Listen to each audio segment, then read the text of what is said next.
ओम साई राम। श्री सच्चिदानंद सद्गुरु साईनाथ महाराज की जय। मैं साई रीना, साई लाडली रीना चैनल में आप सभी भक्तों का स्वागत करती हूँ। अब तक हमने 17 कथाएं सुन ली हैं तथा समझ ली हैं।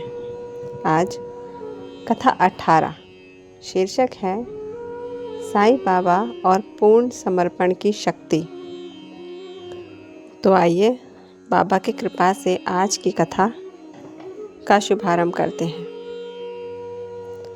ओम साई राम। प्रिय साई भक्तों, मेरा आप सभी को सादर प्रणाम। आज कथा 18 शीर्षक साईं बाबा और पूर्ण समर्पण की शक्ति यह सिखाती है कि जब भक्त पूरी तरह स्वयं को साईं बाबा को समर्पित कर देता है, तब बाबा स्वयं उसके जीवन की जिम्मेदारी ले लेते हैं।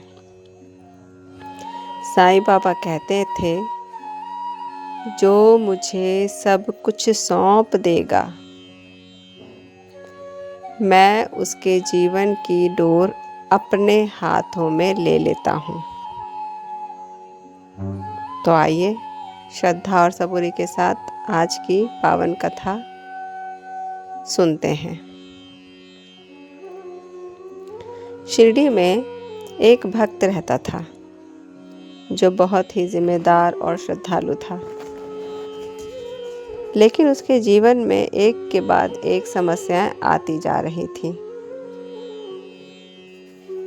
कभी बीमारी, कभी आर्थिक संकट, कभी पारिवारिक तनाव, कुछ न कुछ उसके घर पर समस्याओं का तांता लगा ही हुआ था।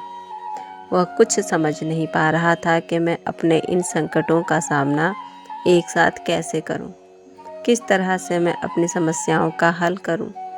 अगर एक समस्या का समाधान कर भी दूं तो दूसरी खड़ी हो जाती है। वो रोज साईं बाबा के सामने बैठकर बस रोता रहता। उसे कुछ समझ नहीं आ रहा था। एक दिन उसने बाबा से कहा, बाबा, अब मुझसे कुछ नहीं हो पा रहा है। मैं अपनी संकटों का सामना कर कर के थक गया। अपने परेशानियों का समाधान निकालते निकालते थक गया। मैं हार गया हूँ बाबा, मैं हार गया। ये सब बातें उसकी सुनकर साईं बाबा ने उसकी ओर देखा और बहुत शांत स्वर में कहा, अगर सच में हार गया है तो अब सब मुझे सौंप दे। भक्त को यह बात समझ में नहीं आई। उसने बाबा से पूछा, बाबा, मैं आपको अपनी समस्याएं कैसे सौंप दूं? बाबा बोले, मुझे अपनी चिंताएं सौंप दो, मुझे अपने डर सौंप दो, मुझे अपने संकट सौंप दो। भविष्य में सब मुझे दे दे, तू बस मेरा नाम ले और निश्चिंत हो जा। उस दिन के बाद भक्त ने साईं बाबा से अपने परेशानी, दिक्कत, संकटों का सामने करने की कोई शिकायत नहीं की। उसने बाबा से अपनी शिकायत करना ही छोड़ दिया। वह अपनी हर परिस्थिति में बस इतना ही कहता, साईं बाबा जो करेंगे अच्छा करेंगे, साईं बाबा जो करेंगे अच्छा करेंगे। बस धीरे धीरे उसके जीवन में चमत्कार होने लगे। उसके घर में बीमारियों का तांता लगा था, परंतु अब धीरे धीरे सारी बीमारियां कम होने लगी। उसके घर में आर्थिक संकट छाया हुआ था, परंतु अब जो काम उसका नहीं चल रहा था, धीरे धीरे वो काम चलने लगा और उसकी आर्थिक परेशानी भी धीरे धीरे कम होने लगी तथा उसके मन में अद्भुत शांति हो गई।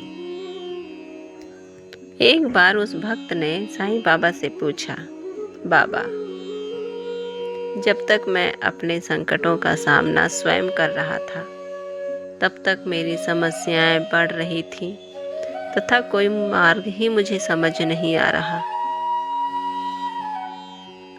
और एक के बाद एक संकट आए जा रहे थे।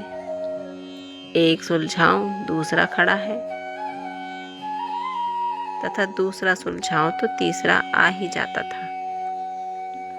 परंतु जब से मैंने स्वयं के संकटों को तथा स्वयं को आपको समर्पित कर दिया, तब से मेरी चिंता मानो बिल्कुल खत्म हो गई तथा मेरे संकटों का समाधान भी निकलता रहा।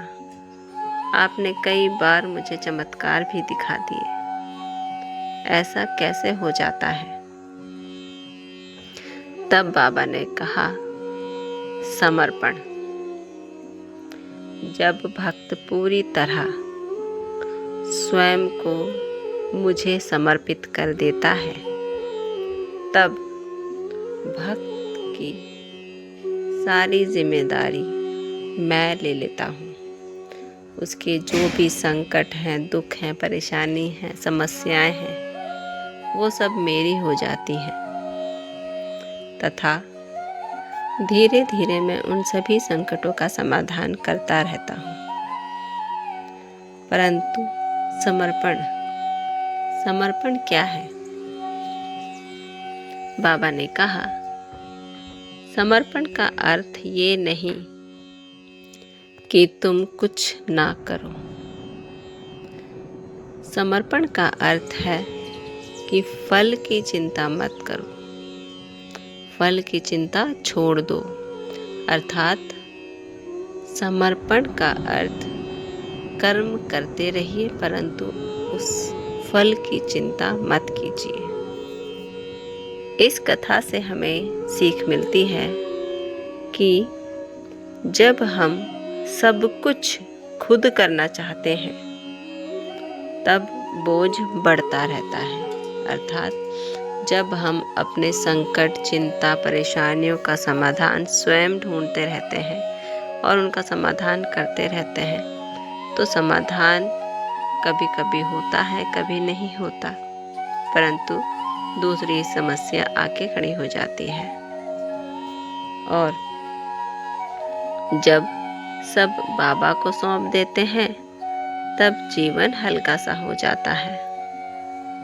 अर्थात हम अपनी चिंताओं को बाबा को सौंप देते हैं तो हम स्वयं ये सोचते हैं कि अब जो करना है बाबा करेंगे, जैसा करना है बाबा करेंगे। साईं बाबा हमसे कर्म नहीं छुड़वाते, वे चिंता छुड़वाते हैं। अर्थात किसी समस्या का समाधान करने के लिए हमें जो कोशिशें करनी है करते रहिए। बाबा हमारे ही हाथों से, हमारे आसपास की चीज़ों से ही हमारी समस्याओं का समाधान करवाते हैं, परंतु उस समाधान के अंदर उस समय हमारे चिंताएं हमारे साथ नहीं होती और हम अपनी समस्याओं का समाधान भली भांति कर पाते हैं। बाबा के आशीर्वाद से उस संकट का सामना हम सफलतापूर्वक कर लेते हैं। एक उदाहरण, जिस प्रकार हम अपने सर पर अपनी आर्थिक, शारीरिक, मानसिक चिंताओं की गठरी बांधकर अपने सर पर बोझा ढोते रहते हैं, एक समस्या का समाधान निकाला एक तथा दूसरी चिंता उस गठरी में भरती रहती है। एक समस्या का समाधान करने से दूसरी समस्या खड़ी हो जाती है, अर्थात वो गठरी हमारी खाली ही नहीं हो रही है। कोई न कोई चिंता उस गठरी में हमारे सर पर बोझा बनकर टंगी रहती है। तो हमें साईं बाबा की शरण में जाकर केवल उस गठरी की समस्याओं की चिंता का समाधान नहीं मांगना है।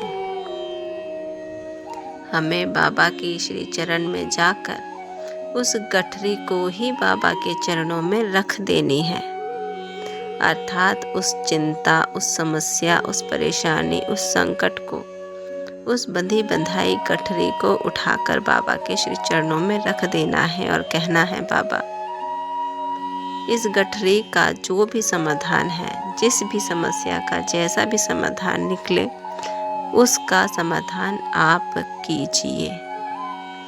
मैंने ये सारी चिंताओं की, परेशानियों की, संकटों की गठरी आपकी, अब जो कर्म आप मुझसे करवाना चाह रहे हैं मैं करता रहूँगा और बस अपना जीवन शांतिपूर्वक जीऊँगा। मैंने कोई चिंता अपने सर पर नहीं रखनी है। ओम साई राम, जय साई राम। तो सभी भक्तों से मेरी प्रार्थना है कि आप भी ऐसा कुछ करके देखिए। आपकी छोटी समस्या है या बड़ी, आप एक बार बाबा के श्री चरणों में उस गठरी को रख दीजिए और केवल बाबा के ऊपर सौंप दीजिए कि अब जो इस गठरी की समस्या का समाधान करना है आप कीजिए। मेरे हाथ में कुछ नहीं और ना ही मैं इसका कोई समाधान कर पा रहा या कर पा रही। तो देखिए बाबा कैसे अपने आप उन सभी समस्याओं का समाधान धीरे धीरे कर देते हैं, हमें पता भी नहीं चलता। तो बस इसी साई सुविचार के साथ आज की यह कथा यहीं समाप्त करते हैं। श्रद्धा रखिए, सबूरी रखिए, बाबा आप सब पर कृपा रखें, आपको आशीर्वाद दें और आपके कष्टों को दूर करें। ओम साई राम, जय साई राम। श्री सच्चिदानंद सद्गुरु साईनाथ महाराज की जय।